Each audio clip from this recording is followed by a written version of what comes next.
Some of these flights actually serve more than just cargo. Now, I know this sounds shocking to you, but what if I told you that some flights of this on this series actually serve more than another purpose? For example, Flight C-130, which is basically a C-17, actually serves another purpose other than just serving cargo. You see, some of these airplanes actually serve way more than just cargo and passengers. Instead, they serve food. Yep, that's right. Most of these planes actually serve food, like this C-17 that literally comes in for landing at the new military base. But why only transport it by plane when you have car? Well, for car, the best route would be had to like drive in like zigzags all the way to the main building. And what's the craziest part is that it takes like a whole hour and a half to literally drive all the way from point A to point B. Helicopters, that is also impossible because there's no helipads over there.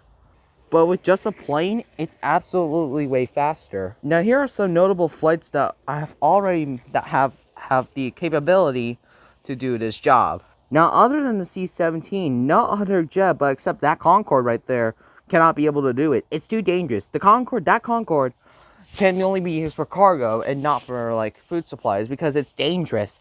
And it can do sharp turns, which is kind of dangerous. But planes such as the A320, this private jet, and a whole bunch of others are capable of doing this job because they fly some range for some reason, and it's way easier to just get off the runway and then just fly this way.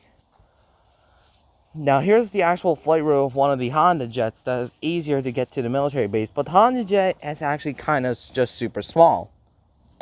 So basically the Honda jet might not be the good choice for handling food options, and also because it's expensive.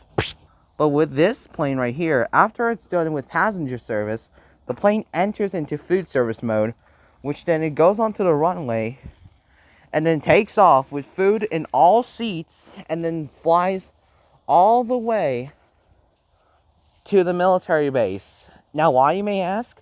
Well, because it's kind of big. And yes, they can actually be used for both passenger and food service. Now the aircraft can be easily get all the way over to the other side for the main building. So it just has to go through a little bit of trail, and then once it arrives, military personnel board the plane and then take off the food. And once the plane is completely empty, the plane will trace all the way back. And then of course, yes, on this military base there's one big runway that leads to, and then it takes off there.